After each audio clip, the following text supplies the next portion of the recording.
Hello and welcome back. Now you're probably watching this and thinking to yourself, wait a minute, is this Sunday?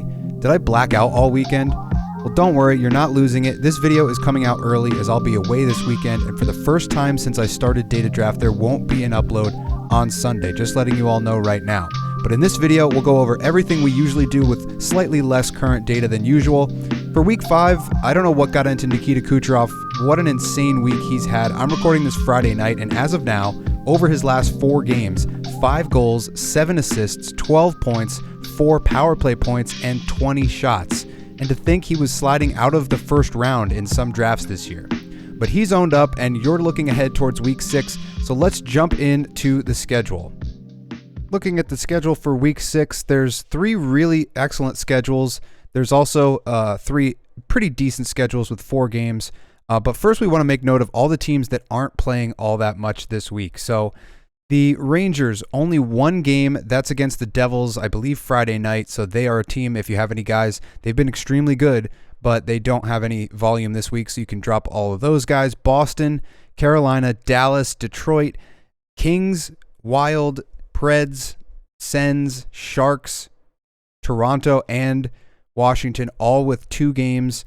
A couple of those have some light nights, but pretty much a really relatively light week this week in the NHL. And on top of that, there are some other things that we have to go over. There are a bunch of teams that have really light schedules going forward. Across week 6 and week 7, the Senators only play 3 times, the Caps only 4 times, Toronto 4 times, Minnesota 4 times, Carolina 5 games. So if you were watching the goaltending video about Gustafsson and wondering what to do, wait until he's going through this stretch, because over from week 6 to week 8, Minnesota only plays 7 games. LA only plays 7. Ottawa only plays 6. Toronto with 7, and Carolina. So these teams have really light schedules for whatever reason heading into American Thanksgiving and beyond. And if you're looking at some of these guys as potential waiver adds, I would hold off until at the end of this break whenever they're getting all these games off or all these nights off, because after that, the schedule is going to condense and they're going to have to jam in a lot of games. So they'll probably see a bunch of 4-game weeks, week after week. But for right now, these are very light schedules, so be aware of these. But as we turn back to the good schedules, the best schedules this week, Anaheim, the New York Islanders, and Seattle Kraken. And there are some guys you can pick from the waiver wire for those teams. We also have Columbus, Pittsburgh, St. Louis, and Vegas with decent schedules. And before we start with anything else, let's start with the goalie streams. So here we have a couple of streams that you can look at just from those teams. The number 1 stream this week is going to be Varlamov. If you have the ability to pick him up, he's 39% owned. His stats are insane. 950 save percentage, 2 wins in 4 games, 7.27 goals saved above expected, and he's outplaying Ilya Sorokin, who's got a 907 save percentage and is below expected, which is crazy considering he's one of the best goalies in the league. So Varlamov is the guy to pick up this week if you're looking for a goalie stream. I don't know if he'll get more than 1 game, but they do have a back-to-back. Every one of these teams has a back-to-back, so he will get 1. Moving forward, we have Grubauer, who has been playing a little bit better lately. Still only a 900 save percentage, right around expected. 3 goals against average is right around where you would expect in terms of, middling performance for Grubauer, which is something we've seen over the last couple of years with Seattle. But with all that said, 3 wins in his last 4 starts. So if you're in a points league with wins as a heavy-weighted category, that's the one thing to focus on for Grubauer, and he's only 30% owned, so he is available in a lot of different leagues. In terms of some deeper league plays, Joel Hofer, you can see his change interval here, up 11 points to a 52. He's got a 918 save percentage and 3 wins in 4 starts, and he's got a shutout in there as well, so he's been a really good option for St. Louis. St. Louis is actually pretty good defensively in terms of their expected goals against per game is 3.29, which isn't the best. But for whatever reason, both their goaltenders are playing really well. So Binnington has a 919 save percentage. He's 4.5 above expected. He's relatively owned up. But Joel Hofer, 6% owned, and you're getting 918 save percentage, 2.5 goals against, and he's been winning some games as well. Their offense is a little lacking, which we'll get to in a little bit. But he is definitely a streaming option this week. And then you have Joey Decord for Seattle. Nothing crazy here. 2 wins in 6 games is not the best, but a 909 save percentage, No wins in his last 3 games, so that is something to take note of. So this is kind of a deeper league play. He's also 6% owned. Of the two, I'd rather have Hofer. But if you are looking for a little bit extra goaltending volume, you could try to pick up Decord because, again, they have back-to-back games. They're going to get at least 1 game for Decord. They might get more depending on how Grubauer plays. He's been inconsistent, but he's been better lately. So Grubauer might be there for you. Decord might be there for you.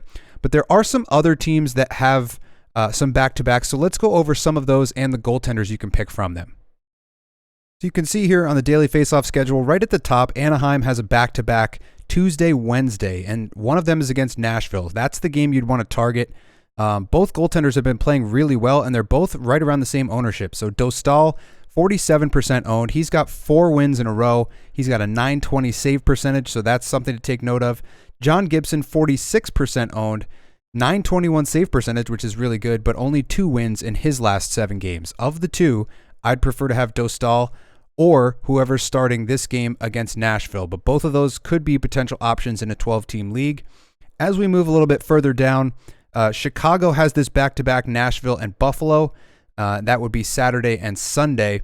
And again, you'd want to target probably the Nashville game just because of the slightly worse offense. But both teams are kind of, right around 500. They could be around 500 when they play Chicago, and the Chicago goaltending's been pretty good. Mrazek's 21% owned, 3 wins in his last 4 games, and he's got a .921 save percentage on the year. Soderblom has not been as good, .883 save percentage and only 1 win. He had 2 horrible starts that brought down his save percentage quite a bit. He did have a much better save percentage at the beginning of the year, but he's 3% owned, so he's available in almost every league. Mrazek is the play, though, 21% owned, with that .921 save percentage. As we move further down, Columbus with a back-to-back, Washington, Philly, winnable games there, or at least same level of competition, both around or below 500 along with Columbus.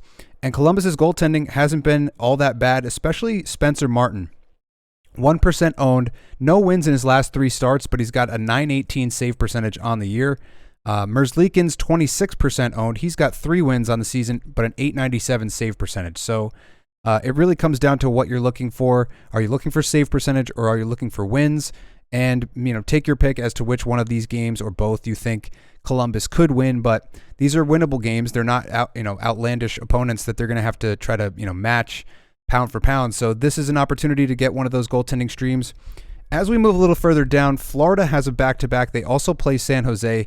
So I would imagine Bobrovsky gets 2 starts this particular week, but they will probably have to use Anthony Stolarz, and I would imagine they do it against his former team, Anaheim, and that would be, Thursday night. So Stolarz had 1 good start this year where he let up 1 goal and had a .964. He had 1 bad start where he gave up 4 goals and an .826 save percentage. So I would bank on the side of him playing really well in this game, considering it's his old team. And he is relatively, I don't have his ownership percentage right off the top of my head, but he is definitely available for you. Yeah, he is 2% owned, so he's there for you in almost every league. And I streamed him that 1 game where he did play well, and that was really beneficial because I was desperately needing some goaltending. As we move further down, Vancouver has a back-to-back here against the Islanders at home and then on the road in Calgary, and that means Casey DeSmith is going to have to play. He's been really good for the Canucks. The Canucks are much better defensively this year than they were last year. They're much better in general this year than they were last year. DeSmith, 11% owned, 3 wins in his last 4 games, .911 save percentage, so not bad at all. Maybe not Thatcher Demko numbers, but pretty good all things considered. And the theme this year so far is you want to pick those goaltenders on those good defensive teams.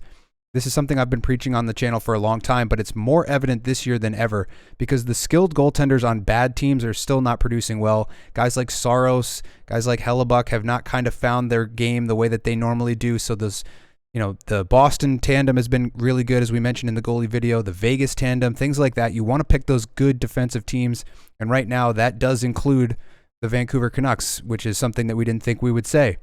Last but not least, we have Laurent Brossoit getting one of these 2 games, either Buffalo or Arizona. He's 2% owned, probably not the best option. 1 win in 3 games with an .872 save percentage, but those are the options for this week for goaltender streams. But now let's take a look at the forwards that you can add.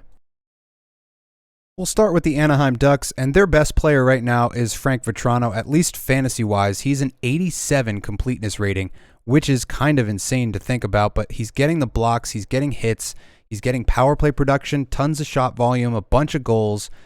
He's got, I believe, 9 goals on the season. He is really owned up, 85% owned, so he's not available in almost any league. Same thing with a lot of these guys. Mason McTavish shot up the rankings like a rocket the other week, playing really well lately, but he's 80% owned. Mintyukov is up to 56% owned, and he went a little bit cold last week, so he's not quite as valuable. As you can see here, he's gone a little bit backwards, but he's getting almost 2 hits per game, which is nice, and the assists are there, and he's getting some power play time and some blocks along the way. A couple of other guys, I mean, Ryan Strome is the next guy on this list. He's 30% owned, but he hasn't necessarily been the hottest player over the last 3 games. He's got no points and only 2 shots on goal. Before that, he had 2 goals and 6 assists in 5 games. So this is a guy who gets hot and cold. Right now, he's not hot, so if he's available, he would be one of the few guys that you could potentially target, but everybody else is pretty much owned up. As I'm looking at their roster percentage, Troy Terry's 62, Fowler's at 49%. He's a decent option if you can get him. Zegras at 48%, but he has been relatively disappointing and onward down. And so if you're looking at Leo Carlsson in a deep league, he's been kind of limited in terms of what they're doing in terms of back-to-backs, trying to manage his games played to keep him fresh. So I wouldn't necessarily look at him in a week where they have a back-to-back in 4 games, but and then you know what you're getting out of Radko Gudas. You're getting those hits, even though it's a little bit lower than normal, 2.5 hits per game and a couple blocks, almost 2.5 blocks per game.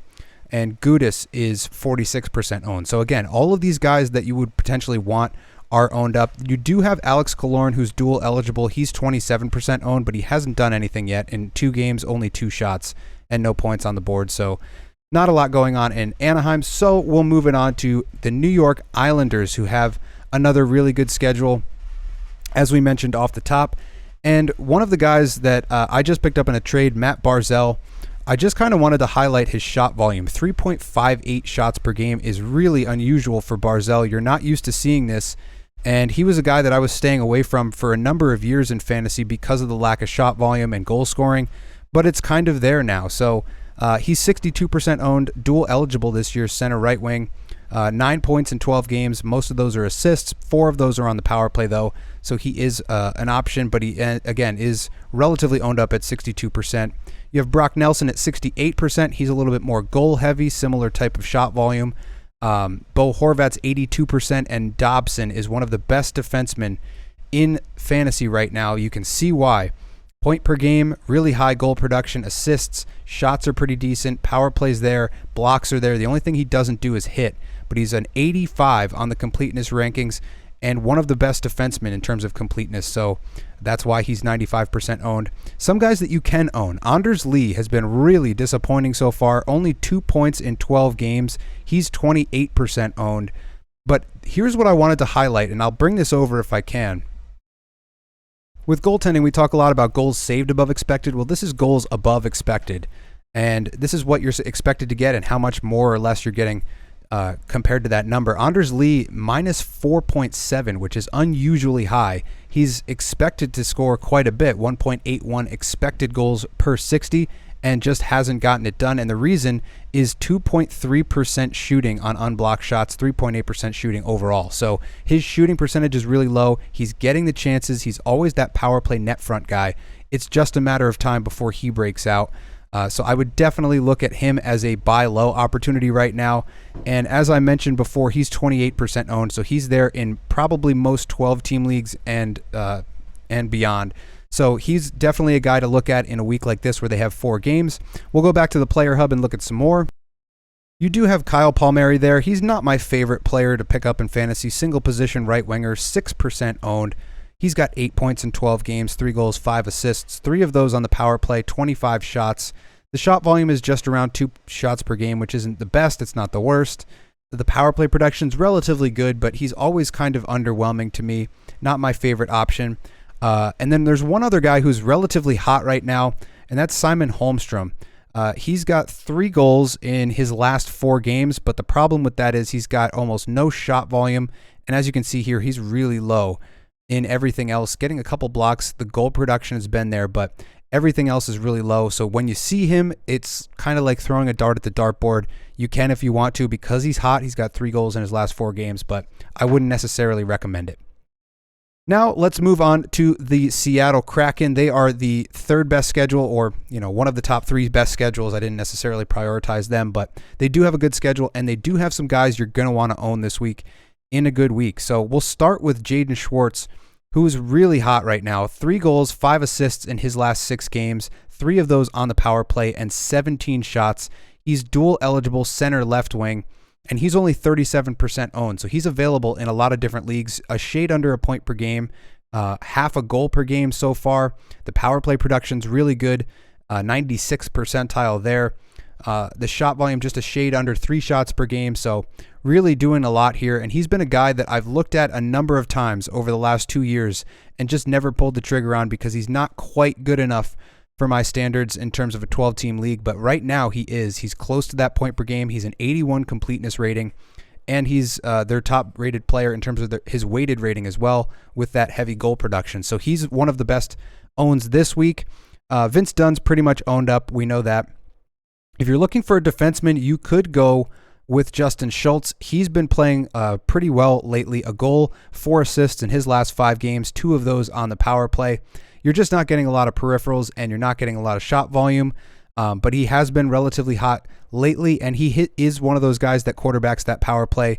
It's usually Dunn and him splitting time. Last year, Dunn took it over, but now Schultz has gotten 2 power play points in those 5 games, so he is back at it, and maybe this is riding that hot streak or whatever you want to call it. But another option for you is Eli Tolvanen, or Eli Tolvanen, not sure what he prefers, but the blocks are there, the hits are there, 2 hits per game. The shot volume is a little bit low, but he's only 10% owned. He's got 3 goals, 3 assists in his last 6 games, 2 power play points, and 18 shots. So 3 shots per game average over the last 6 games. So he's been shooting a little bit more, and it's been paying off for him.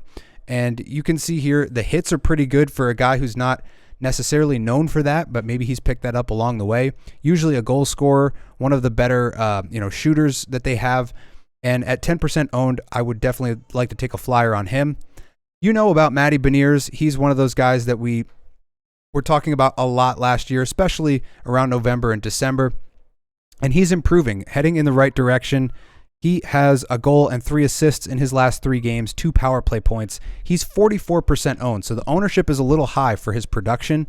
But if he is available on your wire, he's starting to get his game going, and maybe now would be the time to pull the trigger on Beniers if you're looking at him. If you were thinking about him during the draft and you didn't pull the trigger, now he's started to heat up. Maybe you can go for it in a 4-game week. And last but not least, we have no data on him, but Shane Wright got called up from the AHL. He'll probably make his start either, I don't know if they play tonight or tomorrow, but by the time you're watching this video on Sunday, he will probably have played his first game. Maybe he gets sent down, maybe he doesn't, but I would imagine he's going to be getting pucks fed to him from his teammates, trying to get him his first goal of the season. So I do believe he scored his first NHL goal last year, but this could be a nice shot in the dark play if you're looking for something like that. And you know what you're going to get out of Brendan Tanev. He's out, I believe, right now, but he's typically a hitter and got some shot blocks along the way there too. But let's turn now to the next team. We have 3 more teams that have 4 games, but these teams do not have those 2 off nights, and that would be Columbus. We'll start it off. There are a couple of guys you can own from Columbus. One guy I picked up last week was Kirill Marchenko. He is riding a 5-game goal-scoring streak, so he's extremely hot, and that's an 11.42 change from week to week, and you're getting a lot of that production from shot volume, 3.27 shots per game. The power play necessarily isn't there. He has been getting some power play time, but he is still top 6 in Columbus, and he was averaging 4 shots per game over his last 4 games. So he's 5% owned. I would definitely take a shot on Marchenko. In fact, I already did, and I've had him for this entire week when he's been scoring those goals. Another guy you could look at is Voronkov, who somebody in my comments gave me a great breakdown of. This is a player coming over from the KHL, was really good in the KHL, likes to hit, likes to block shots a little bit. He's got 5 points in 7 games with 8 hits in those 7 games as well. He's 1% owned. And I believe he's a middle six player, so he is getting some time with some of the big boys. And then one other guy I wanted to bring to your attention, just because of the same type of thing we were talking about with Anders Lee, and that's 1% owned Cole Sillinger. So I'll switch over to Moneypuck again and show you what I'm talking about. So goals above expected, he's not quite where Lee was, but minus 3.7, and he is second highest in terms of expected goals per 60 minutes. So he's getting the chances. He's just not finishing right now. His shooting percentage is 0 because he doesn't have a goal yet, but he is getting some chances, and he's a young player, so he's going to be inconsistent. You never know when these guys are going to pop, but I'm trying to show you this now because you can get out in front of it. He's been getting the chances. The shooting percentage isn't there. He's not scoring on them, but it's pretty much a matter of time. The only guy who just defied this logic all last year was Eric Haula.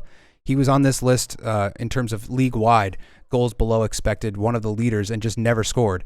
He's doing that this year. So this is not necessarily something that is going to absolutely click, and Cole Sillinger will be hot this week, but just wanted to bring this to your attention as he's very low ownership at 1% owned. But now let's turn to the next team, and that is Pittsburgh. So one guy who was relatively quiet for a little bit there, Rickard Raquel, he was kind of fading. He's at 38% ownership, which is still a little bit high considering what he's doing. But with that said, 2 assists, a power play point, and 17 shots in his last 4 games. So the shots per game number is relatively low for him. He's usually a 4-shot per game guy or close to that. And he's been averaging over 4 shots per game over his last 4. So he's starting to get back to his usual form in terms of shooting. The goal production isn't there yet. So this could be another one of those situations where you're getting out in front of it. He's got the shot volume coming back in his last 4 games, and maybe the goals will follow. Another guy who I do own in one of my leagues is Brian Rust. He's been relatively productive and scoring some big goals at key times for the Penguins.